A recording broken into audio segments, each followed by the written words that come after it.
میرا نام ثنا ہے۔ میں نے ایک متوسط طبقے میں آنکھ کھولی۔ ہماری ایک چھوٹی سی فیملی تھی۔ ہم 2 بہنیں اور ایک بھائی تھا۔ میں بہن بھائیوں میں سب سے بڑی تھی۔ میرے بعد ہینا اور پھر بھائی وسیم تھا۔ ابو ایک پرائیویٹ کمپنی میں نوکری کرتے تھے۔ امی گھریلو خاتون تھیں۔ اگرچہ امی اعلیٰ تعلیم یافتہ تھیں، لیکن ابو کو امی کا نوکری کرنا پسند نہیں تھا۔ امی خود بھی بلا ضرورت گھر سے باہر نکلنے کی قائل نہیں تھیں۔ وہ گھر اور ہمارا خیال رکھتی تھیں۔ ابو اور امی کی محبت مثالی تھی۔ میں نے کبھی انہیں آپس میں جھگڑا کرتے ہوئے نہیں دیکھا تھا۔ ابو اپنے والدین کے اکلوتے بیٹے تھے۔ ابو کی ایک چھوٹی بہن تھی جن کی شادی دوسرے شہر میں ہوئی تھی۔ دادا کا انتقال تو بہت پہلے ہو گیا تھا۔ دادی ہمارے ساتھ رہتی تھی۔ امی دادی کا اپنی ماں کی طرح احترام کرتی تھیں اور ان کے آرام کا پورا خیال رکھتی تھیں۔ دادی نے بھی روایتی ساسوں کی طرح کبھی امی کو تنگ کرنے کی کوشش نہیں کی تھی۔ جب سے انہوں نے گھر کی ذمہ داری امی کے حوالے کی تھی، اس کے بعد سے انہوں نے گھر کے معاملات میں دخل اندازی نہیں کی تھی۔ وہ زیادہ تر وقت اپنی عبادت میں گزارتی تھیں۔ ہم اسکول سے آتے تو صاف ستھرا گھر اور مزیدار کھانا تیار ہوتا تھا۔ جتنی دیر میں ہم کپڑے تبدیل کرتے، امی میز پر کھانا لگا دیتی تھیں۔ دادی بھی ہمارے ساتھ کھانا کھاتی تھی۔ کھانے کی میز پر ہم امی کو اسکول کی تمام رودات سناتے اور ایک دوسرے کی شکایتیں لگاتے۔ امی ہنستے مسکراتے ہماری باتیں سنتی رہتی تھی۔ کھانا کھانے کے بعد ہم آرام کرنے کے لیے کمرے میں چلے جاتے تھے۔ شام کو امی ہوم ورک کرواتی اور ٹیسٹ کی تیاری کرواتی تھیں۔ امی نے بچپن سے ہمیں خود پڑھایا تھا۔ یہی وجہ تھی کہ ہم تینوں بہن بھائی پڑھائی میں بہت اچھے تھے۔ رات کو ابو آتے تو ہمارے لیے کھانے پینے کے لیے کچھ نہ کچھ ضرور لاتے تھے۔ وہ ہمارے لیے کبھی آئس کریم اور کبھی چاکلیٹس لے کر آتے تھے۔ امی کے لیے وہ گجرے اور پھول لانا کبھی نہیں بھولتے تھے۔ ہماری زندگی مطمئن اور خوشیوں سے بھرپور گزر رہی تھی۔ نہ جانے ہمارے گھر کی خوشیوں کو کسی کی نظر کھا گئی۔ ایک دن دفتر جاتے ہوئے ابو کا ایکسیڈنٹ ہو گیا اور وہ موقع پر ہی دم توڑ گئے تھے۔ ابو کی ٹکر ایک کار سے ہوئی تھی۔ ایکسیڈنٹ تیز رفتاری کے باعث ہوا تھا۔ موقع پر موجود لوگوں کا کہنا تھا کہ غلطی کار والے کی تھی۔ اس کی رفتار معمول سے بہت زیادہ تھی اور اس نے پیچھے سے ابو کی موٹر سائیکل کو ٹکر ماری تھی۔ غلطی جس کی بھی تھی، ہمارے گھر پر تو قیامت گزر گئی تھی۔ ہمیں یقین ہی نہیں ہو رہا تھا کہ ابو اب اس دنیا میں نہیں رہے اور اب وہ کبھی ہمیں پیار نہیں کریں گے، نہ ہمارے لیے کپڑے اور کھلونے لائیں گے۔ ہم سب کا صدمے سے برا حال تھا۔ دادی بھی غمزدہ تھیں۔ وہ روتے ہوئے یہی کہہ رہی تھیں کہ جانے کی عمر تو ان کی تھی، کاش اپنے بیٹے کی جگہ آج وہ مر جاتی۔ امی کی بری حالت تھی۔ رو رو کر امی کی طبیعت خراب ہو گئی تھی۔ ڈاکٹر نے امی کو ذہنی سکون کا ٹیکہ لگایا تو امی کو کچھ دیر کے لیے نیند آئی تھی۔ ابو کی وفات کو 1 ہفتہ گزر گیا تھا، مگر امی ابھی تک اس صدمے سے نہ نکل سکی تھی۔ وہ نہ کھاتی پیتی تھی اور نہ ہی انہیں رات کو نیند آتی تھی۔ ایک دن دادی نے امی کو روتے ہوئے سمجھایا تھا کہ مر جانے والوں کے ساتھ مرا نہیں جا سکتا۔ موت ایک اٹل حقیقت ہے اور ایک دن سب کو ہی اس کا ذائقہ چکھنا ہے۔ دادی نے امی سے کہا کہ جانے والا تو چلا گیا، اب زندہ رہ جانے والوں کی فکر کرو۔ رونے دھونے سے جانے والے واپس تو نہیں آتے۔ تم اپنے بچوں کو دیکھو۔ تمہاری اس حالت کی وجہ سے بچے کتنے سہم گئے ہیں۔ امی نے ایک نظر ہماری طرف دیکھا اور پیار سے ہمیں اپنے سینے سے لگا لیا۔ دادی کے سمجھانے پر امی نے اپنے بچوں کی خاطر خود کو تھوڑا بہت سنبھال لیا تھا۔ ابو کی وفات کو 1 مہینہ گزر چکا تھا۔ وقت سب سے بڑا مرہم ہے۔ رفتہ رفتہ امی اور ہم سب کو صبر آ گیا تھا اور ہم نے اس حقیقت کو قبول کر لیا تھا کہ ابو اب ہمارے درمیان نہیں ہے۔ ابو کے قاتل کا کچھ پتہ نہیں چل سکا تھا۔ امی چاہتی تھیں کہ ابو کے قاتل کو سزا ملے، لیکن ہمارے گھر میں کوئی مرد نہیں تھا جو تھانوں کے چکر کاٹتا۔ دادی نے امی کو سمجھایا تھا کہ اللہ بہترین انصاف کرنے والا ہے، اس لیے ہم نے اپنا معاملہ اللہ پر چھوڑ دیا تھا۔ کچھ وقت گزرا تو امی کو گھر کے اخراجات کی فکر ہوئی۔ گھر تو ہمارا اپنا تھا، لیکن کھانے پینے اور دیگر اخراجات کے لیے پیسوں کی ضرورت تھی۔ امی کے پاس تھوڑی بہت بچت تھی جس سے فی الحال گزارا چل رہا تھا۔ ابو کی نوکری پرائیویٹ تھی، لہٰذا وہاں سے بھی 1 مہینے کی تنخواہ کے علاوہ کچھ نہیں ملا تھا۔ مجبور ہو کر امی نے گھر سے باہر قدم نکالا تھا اور نوکری کی تلاش شروع کر دی تھی۔ امی نے کئی جگہ انٹرویو دیے لیکن تجربہ نہ ہونے کی وجہ سے امی کو کہیں نوکری نہ مل سکی۔ ایک دن امی کی کالج کی دوست کو ابو کے مرنے کا پتہ چلا تو وہ تعزیت کے لیے ہمارے گھر آئیں۔ وہ ایک کمپنی میں ملازمت کرتی تھیں۔ امی نے ان سے نوکری کے سلسلے میں مدد کرنے کا کہا۔ امی کی دوست نے وعدہ کیا کہ وہ ان کی مدد ضرور کریں گی۔ اس طرح امی کی دوست کے توسط سے ایک بڑی کمپنی میں امی کو نوکری مل گئی تھی۔ یہ ایک دوائیوں کی کمپنی تھی۔ کمپنی کے مالک داؤد صاحب ایک عمر رسیدہ انسان تھے۔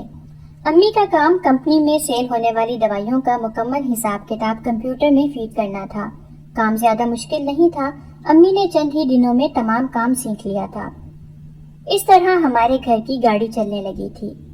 اب امی کے سر پر دوہری ذمہ داری آ پڑی تھی۔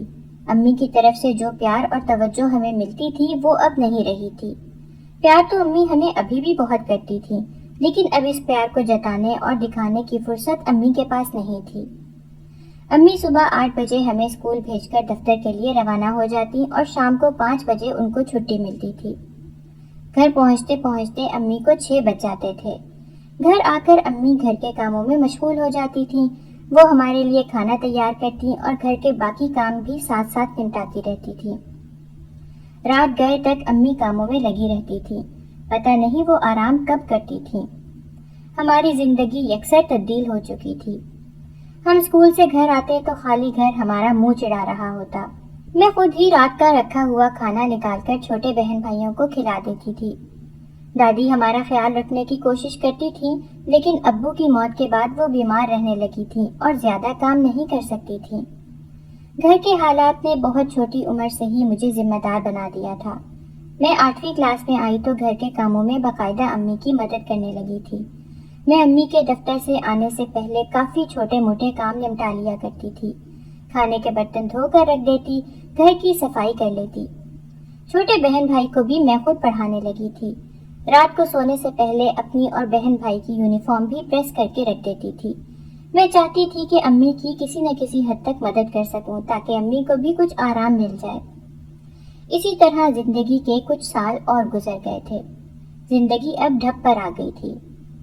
میں اب بڑی ہو گئی تھی اور 10ویں جماعت میں آ گئی تھی۔ اب گھر کے کام اور اکیلے پن کا کوئی مسئلہ نہیں تھا۔ میں اور ہنا مل کر گھر کا کافی کام سنبھال لیتے تھے، کھانا بھی بنا لیتے تھے۔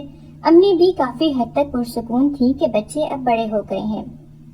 ایسا لگنے لگا تھا کہ زندگی کے مشکل دن گزر گئے ہیں اور اب راحت اور آسانی کے دن ہیں۔ لیکن ہمیں کیا پتا تھا کہ ہماری قسمت میں سکون نہیں لکھا ہے۔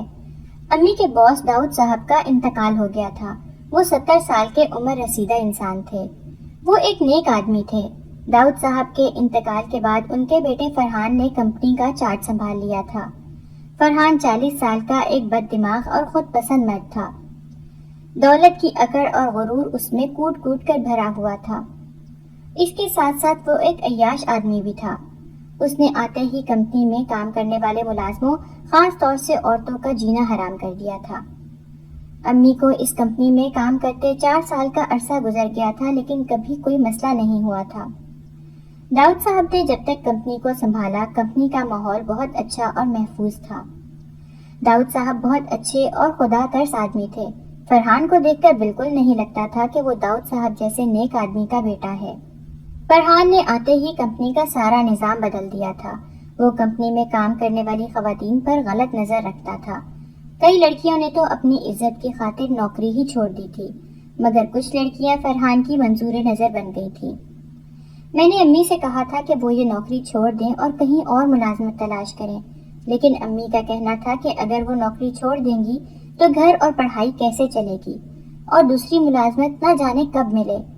آج کل سفارش کے بغیر کوئی بھی ملازمت ملنا مشکل ہے، اور پھر فرحان جیسے بھیڑیے تو ہر جگہ موجود ہیں جنہوں نے خواتین کا عزت سے روزگار کمانا محال کر دیا ہے۔ امی چاہتی تھیں کہ پہلے انہیں بہتر جگہ نوکری مل جائے، پھر وہ یہ نوکری چھوڑ دیں گی۔ امی کو اس کمپنی میں کام کرتے ہوئے 4 سال کا عرصہ گزر گیا تھا اور اس عرصے میں نے کبھی امی کو اتنا پریشان نہیں دیکھا تھا۔ امی نے ہمیشہ محنت اور ایمانداری سے کام کیا تھا اور کبھی بنا کسی اشد ضرورت کے چھٹی نہیں کی تھی، لیکن اب امی کا دفتر جانے کو دل نہیں چاہتا تھا۔ وہ کافی پریشان رہنے لگی تھی۔ امی بہت خوبصورت تھیں، ان کو دیکھ کر کہیں سے نہیں لگتا تھا کہ وہ 3 جوان ہوتے بچوں کی ماں ہے، اس لیے فرحان کی نظر امی پر اٹک گئی تھی۔ فرحان نے ڈھکے چھپے لفظوں میں امی کو کئی بار یہ باور کرانے کی کوشش کی تھی کہ وہ امی سے کیا چاہتا ہے، لیکن امی نے ہر بار اس کی پیشکش کو نظر انداز کیا تھا۔ نتیجے کے طور پر فرحان نے امی کو تنگ کرنا شروع کر دیا تھا۔ اس نے امی پر کام کا دباؤ بڑھا دیا تھا۔ اب امی کو اپنے کام کے علاوہ اور کام بھی دیکھنے پڑتے تھے۔ امی کو گھر آتے دیر ہو جاتی تھی اور وہ 8-9 بجے تک ہی گھر آتی تھی۔ فرحان نے شاید امی کو بھی باقی لڑکیوں کی طرح سمجھ لیا تھا اور اس کا خیال تھا کہ ایک دن امی بھی مجبور ہو کر اس کی پیشکش قبول کر لیں گی، لیکن امی خاموشی سے اپنا ٹائم پورا کر رہی تھیں۔ امی دوسری نوکری کی تلاش میں تھیں۔ امی نے کئی جگہ نوکری کی درخواست دے رکھی تھی۔ امی نے سوچ رکھا تھا کہ جیسے ہی انہیں دوسری نوکری ملے گی وہ یہ ملازمت فوراً چھوڑ دیں گی، لیکن ابھی تک امی کو کہیں سے کوئی کال نہیں آئی تھی۔ ایک رات امی کو گھر آتے کافی دیر ہو گئی تھی۔ میں امی کی وجہ سے بہت پریشان تھی۔ میں نے امی کے موبائل پر کئی بار فون کرنے کی کوشش کی، لیکن امی کا نمبر مسلسل بند جا رہا تھا۔ مجھے سمجھ نہیں آ رہا تھا کہ میں کیا کروں اور امی کو کہاں تلاش کروں۔ دادی کی طبیعت بھی آج ٹھیک نہیں تھی، وہ دوائی کھا کر اپنے کمرے میں آرام کر رہی تھی۔ میں نے ہنا اور وسیم کو کھانا کھلا دیا تھا، وہ بھی کمرے میں سونے چلے گئے تھے۔ انہیں تو علم ہی نہیں تھا کہ امی کس مشکل میں گرفتار ہیں، اس لیے وہ مطمئن تھے۔ رات کے 11 بج رہے تھے جب امی گھر میں داخل ہوئی تھی۔ امی کا چہرہ دیکھ کر میں پریشان ہو گئی تھی۔ امی کا رنگ سفید ہو رہا تھا اور وہ ایسے چل رہی تھی جیسے ان کے اندر جان ہی نہ ہو۔ کیا ہوا امی، آپ کی طبیعت تو ٹھیک ہے؟ میں بھاگ کر امی کے لیے پانی لے آئی تھی۔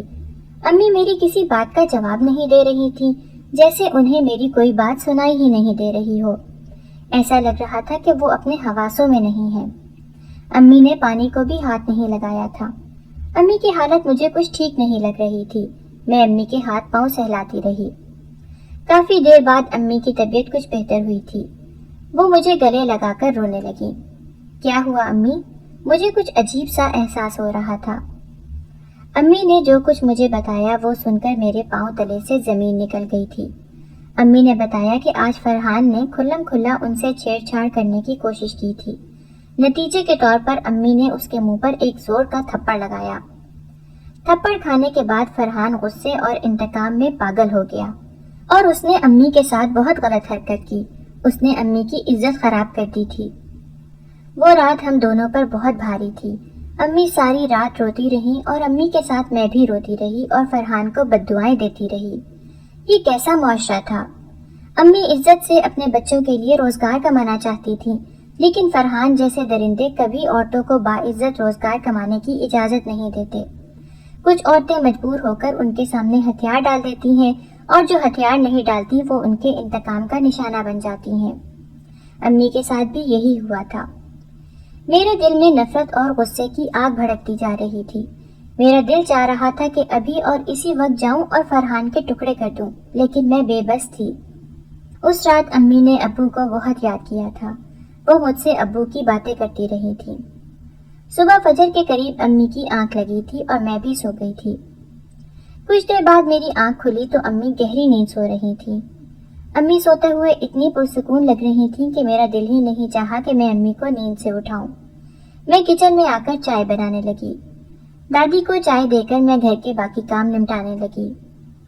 کافی دیر بعد بھی جب امی کی آنکھ نہیں کھلی تو میں امی کو اٹھانے کے لیے گئی، لیکن ہلانے جلانے کے بعد بھی جب امی نہ اٹھیں تو مجھے تشویش ہوئی۔ میں بھاگ کر دادی کو بلا لائی۔ دادی امی کو دیکھ کر رونے لگی۔ میں نے دادی سے پوچھا، آپ کیوں رو رہی ہیں دادی؟ آپ مت روئیں، امی کو کچھ نہیں ہوگا، امی صرف سو رہی ہیں۔ دادی نے روتے ہوئے کہا تھا کہ تمہاری ماں ہمیشہ کے لیے سو چکی ہے، اب وہ کبھی نہیں جاگے گی۔ میں چیخ چیخ کر امی کو آوازیں دیتی رہی، امی خدا کے لیے اٹھ جائیں، آپ ہمارے ساتھ ایسا نہیں کر سکتی، ابو کے بعد آپ ہمیں چھوڑ کر نہیں جا سکتی۔ لیکن دادی کا کہا سچ ثابت ہوا، امی نہیں اٹھی تھی۔ باپ کے ساتھ اب ہماری ماں بھی چلی گئی تھی۔ اس بے رحم زمانے نے باپ کے ساتھ ساتھ ہماری ماں کو بھی ہم سے چھین لیا تھا۔ ہم روتے تڑپتے بلکتے رہے، لیکن جانے والے تو واپس نہیں آتے۔ امی کے جنازے پر میں نے قسم کھائی تھی کہ ہر صورت فرحان سے اپنی ماں کی موت کا انتقام لے کر رہوں گی۔ دادی نے سمجھایا تھا کہ تمہارے رونے سے تمہاری ماں کو تکلیف ہوگی، اس لیے اب خاموش ہو جاؤ۔ ہم بھی آخر کب تک روتے؟ ایک دن ہمارے بھی آنسو خشک ہو گئے اور دنیا کی فکروں نے ہمیں گھیر لیا۔ بوڑھی دادی ہمارا سہارا بن گئی تھی۔ وہ خود بھی بہت غمزدہ اور بیمار تھیں، لیکن ہمارے سر پر تو وہ ایک مضبوط سائبان کی طرح تھیں۔ میرے 10ویں کے امتحان ہونے والے تھے۔ جیسے تیسے کر کے میں نے امتحان دیا تھا۔ امی اپنی تنخواہ سے ہمیشہ کچھ پیسے بچا کر رکھتی تھیں۔ وہی پیسے اب ہمارے کام آ رہے تھے، لیکن یہ پیسے آخر کب تک چلتے؟ ہمارے گھر کمانے والا اب کوئی نہیں تھا۔ میں میٹرک پاس بھی نہیں تھی، مجھے نوکری کس نے دینی تھی؟ بھائی ابھی بہت چھوٹا تھا۔ میں سوچو بچار میں مصروف تھی کہ یہ پیسے ختم ہونے کے بعد ہم کیا کریں گے، کہاں سے اپنی ضروریات پوری کریں گے۔ ایک دن ایک خاتون ہمارے گھر آئی۔ انہوں نے اپنا نام شائستہ بتایا تھا اور یہ کہہ کر اپنا تعارف کروایا تھا کہ وہ امی کی بچپن کی دوست ہیں۔ انہیں امی کی موت کی اطلاع ملی تو وہ ہم سب سے ملنے اور امی کی تعزیت کے لیے چلی آئیں۔ میں حیران ہو گئی تھی کیونکہ میں نے آج سے پہلے انہیں کبھی نہیں دیکھا تھا، نہ امی نے کبھی ان کا ذکر کیا تھا۔ انہوں نے بتایا تھا کہ وہ ملک سے باہر تھیں، اس لیے آج سے پہلے کبھی ہمارے گھر نہیں آ سکی تھیں۔ کچھ دنوں پہلے ہی وہ اپنے ملک لوٹی ہیں۔ حلیے سے وہ کافی امیر اور ماڈرن لگ رہی تھیں۔ اس دن انہوں نے مجھ سے اور دادی سے کافی باتیں کی اور ہماری پڑھائی کے بارے میں پوچھتی رہیں۔ میں نے بتایا تھا کہ میں نوکری کرنا چاہتی ہوں تاکہ اپنے بہن بھائی کو پڑھا سکوں۔ انہوں نے کہا تھا کہ مجھے اپنی تعلیم مکمل کرنی چاہیے اور کالج میں داخلہ لینا چاہیے۔ میں خاموش ہو گئی تھی۔ میں انہیں کیا بتاتی کہ میرے حالات مجھے مزید تعلیم کی اجازت نہیں دیتے۔ 2 وقت کی روٹی ہی مشکل ہے، ایسے میں پڑھائی کے اخراجات اور کالج کی فیس کہاں سے آئے گی؟ چلتے وقت انہوں نے اپنے پرس سے ایک بڑی رقم نکال کر میرے ہاتھ پر رکھی تو میں حیران رہ گئی تھی۔ میں نے فوراً اپنے ہاتھ پیچھے کر لیے تھے۔ نہیں آنٹی، آپ یہ پیسے مجھے کیوں دے رہی ہیں؟ میں یہ رقم نہیں لے سکتی۔ میں نے رقم لینے سے صاف انکار کر دیا تھا۔ آنٹی نے کہا تھا کہ یہ رقم کوئی احسان نہیں ہے بلکہ یہ ایک امانت ہے۔ کیسی امانت؟ میں حیران تھی۔ آنٹی نے بتایا کہ امی نے باہر کی ایک کمپنی میں شائستہ آنٹی کے ذریعے کچھ شیئرز خریدے تھے اور یہ انہی شیئرز کے منافع کی رقم ہے۔ میں حیران رہ گئی تھی۔ امی نے کبھی مجھ سے یا دادی سے اس بارے میں کوئی ذکر نہیں کیا تھا۔ یہی سوال میں نے شائستہ آنٹی سے پوچھا تھا۔ انہوں نے بتایا کہ شاید اس لیے کہ پہلے ان شیئرز سے کچھ منافع حاصل نہیں ہو رہا تھا اور ہمیں لگ رہا تھا کہ شیئرز ڈوب گئے ہیں، اس لیے تمہاری امی نے تم سے ذکر نہیں کیا ہوگا۔ شائستہ آنٹی نے مجھے اپنا نمبر دیا تھا کہ مجھے جب بھی کوئی کام یا کسی چیز کی ضرورت ہو بلا جھجک ان کو فون کر لوں۔ پیسوں کا مسئلہ حل ہو گیا تھا۔ میں نے کالج میں داخلہ لے لیا تھا اور اپنی پڑھائی شروع کر دی تھی۔ بہن اور بھائی بھی پڑھ رہے تھے۔ ہر مہینے شائستہ آنٹی ہمارے گھر آتی اور باقاعدگی سے ہمیں منافع کی رقم دے جاتی تھی۔ رقم اتنی ہوتی تھی کہ ہماری تمام ضروریات آسانی سے پوری ہو رہی تھی۔ شائستہ آنٹی بڑی اچھی خاتون تھی۔ وہ گھر آتی اور ہم سے ڈھیروں باتیں کرتی تھی۔ اکثر وہ ہمارے لیے تحائف لے کر آتی، خاص کر عید پر وہ ہمیں تحائف دینا بالکل نہیں بھولتی تھی۔ رفتہ رفتہ ہم شائستہ آنٹی سے بہت زیادہ مانوس ہو گئے تھے۔ اب تو ان کے بغیر ہمارا دل نہیں لگتا تھا۔ ان کو آنے میں دیر ہو جاتی تو ہم فون کر کے انہیں بلوا لیتے تھے۔ اسی طرح ہماری زندگی رواں دواں تھی۔ لیکن امی کی زندگی کی وہ آخری رات میں آج بھی نہیں بھول پائی تھی۔ فرحان سے انتقام لینا میری زندگی کا مقصد تھا۔ اب تک تو فرحان نہ جانے اور کتنی لڑکیوں کی زندگی برباد کر چکا ہوگا، لیکن میں نے قسم کھائی تھی کہ فرحان کو چھوڑوں گی نہیں۔ اپنی ماں کی موت کا انتقام اس سے لے کر رہوں گی، اور ہر گزرتے دن کے ساتھ میرے انتقام لینے کے جذبے کی شدت میں اضافہ ہو رہا تھا۔ زندگی کے کچھ سال مزید گزر گئے تھے۔ دادی بہت ضعیف ہو گئی تھی۔ میرا یونیورسٹی کا آخری سال تھا۔ ہنا نے کالج کے بعد پڑھائی کو خیر باد کہہ دیا تھا اور بھائی کالج میں پڑھ رہا تھا۔ ایک دن پھپھو آ گئی۔ وہ اپنے بیٹے عادل سے میرا رشتہ کرنا چاہتی تھی۔ عادل پڑھا لکھا اور شریف لڑکا تھا اور وہ بہت اچھی کمپنی میں ملازمت کر رہا تھا۔ میں نے پھپھو کو قائل کیا کہ وہ میرے بجائے ہنا کو اپنی بہو بنائے، کیونکہ میری ذمہ داریاں ابھی مجھے شادی کی اجازت نہیں دیتی تھی۔ پھپھو مان گئی تھیں، ہم دونوں ہی ان کی بھتیجیاں تھیں، اس لیے ان کے نزدیک مجھ میں اور ہنا میں کوئی فرق نہ تھا۔ ہنا کی رضامندی سے اس کا رشتہ عادل کے ساتھ طے ہو گیا تھا اور جلد ہی دونوں کی شادی ہو گئی تھی۔ ہنا رخصت ہو کر اپنے سسرال چلی گئی تھی۔ ہنا کی شادی پر مجھے امی ابو کی کمی بہت شدت سے محسوس ہوئی تھی اور شادی کا زیادہ تر وقت ہم تینوں بہن بھائیوں نے روتے ہوئے گزارا تھا۔ ایک دو لوگوں نے دادی سے میرے رشتے کے لیے بات کی تھی۔ دادی چاہتی تھی کہ میں کسی مناسب رشتے کو ہاں کہہ دوں اور شادی کر لوں، لیکن میں اپنے انتقام کے راستے میں شادی جیسی رکاوٹ کو حائل نہیں کرنا چاہتی تھی، اس لیے میں نے انکار کر دیا تھا۔ یہ میرے لیے ممکن نہیں تھا۔ میں نے فرحان کی کمپنی میں نوکری کے لیے درخواست دے دی تھی۔ میں نے فارمیسی کی تعلیم حاصل کی تھی، اس لیے مجھے جلد ہی فرحان کی کمپنی میں ملازمت مل گئی تھی۔ کمپنی میں جا کر مجھے پتا چلا تھا کہ صحت کی خرابی کے باعث فرحان تو اب کمپنی میں نہیں آتا تھا، اس کی جگہ اس کا بیٹا قاسم کمپنی کو سنبھال رہا تھا۔ مجھے بہت مایوسی ہوئی تھی۔ اب میں فرحان سے انتقام کیسے لے سکتی تھی؟ میری ساری محنت ضائع ہو گئی تھی۔ ایک دن مجھے پتا چلا تھا کہ قاسم فرحان کا اکلوتا بیٹا ہے۔ اسی وقت میرے دماغ میں ایک منصوبے نے جنم لیا۔ فرحان کے بیٹے کو نقصان پہنچا کر بھی تو میں فرحان سے انتقام لے سکتی تھی، بلکہ اصل انتقام تو یہی تھا۔ جس طرح آج تک ہم اپنی ماں کے لیے تڑپتے رہے تھے، فرحان کو بھی اپنے اکلوتے بیٹے کے لیے بالکل اسی طرح تڑپنا ہوگا، تبھی اسے ہماری تکلیف کا اندازہ ہوگا۔ مجھے پورا یقین تھا کہ قاسم بھی اپنے باپ کی طرح بدکردار اور عیاش ہوگا۔ میں موقع کی تلاش میں تھی۔ میں بھی امی کی طرح دلکش اور خوبصورت تھی۔ مجھے امید تھی کہ جلد ہی قاسم مجھ پر توجہ دینے پر مجبور ہو جائے گا۔ قاسم کام کے سلسلے میں کئی بار میرے کمرے میں آ چکا تھا اور اس سے میری بات چیت ہوئی تھی، لیکن ہر بار اس کے ساتھ دفتر کا کوئی نہ کوئی آدمی موجود ہوتا تھا۔ ابھی تک اس نے کوئی ایسی حرکت نہیں کی تھی جس سے مجھے لگتا کہ اس کی نیت خراب ہے۔ میں جب قاسم کو دیکھتی میرا خون کھولنے لگتا اور امی کا کفن میں لپٹا چہرہ میری آنکھوں کے سامنے آ جاتا تھا۔ میرا منصوبہ تھا کہ جیسے ہی قاسم میری عزت پر حملہ کرنے کی کوشش کرے گا، میں چاقو سے اس پر وار کر کے اس کا خاتمہ کر دوں گی اور سب لڑکیوں کے لیے ایک مثال بنوں گی کہ ظالم کا یہ حال کرنا ہے۔ اس مقصد کے لیے ایک تیز دھار چھری میں ہمیشہ اپنے پرس میں رکھتی تھی۔ ایک دن دفتر کا وقت ختم ہو گیا تھا۔ میں گھر جانے کی تیاری کر رہی تھی، تبھی قاسم نے مجھے اپنے آفس میں طلب کیا تھا۔ زیادہ تر لوگ جا چکے تھے، آفس تقریباً خالی تھا۔ مجھے لگا تھا کہ آج وہ دن آ گیا تھا، کیونکہ آج سے پہلے کبھی قاسم نے مجھے اپنے آفس میں نہیں بلایا تھا اور چھٹی کے بعد تو بلانے کا سوال ہی پیدا نہیں ہوتا تھا۔ میں اپنا لیپ ٹاپ لے کر قاسم کے کمرے میں آ گئی تھی۔ پرس سے چھری نکال کر میں نے اپنے دوپٹے میں چھپا لی تھی۔ قاسم بڑی سی میز کے دوسری طرف پریشان سا بیٹھا تھا۔ اس نے مجھے سامنے رکھی کرسی پر بیٹھنے کا اشارہ کیا۔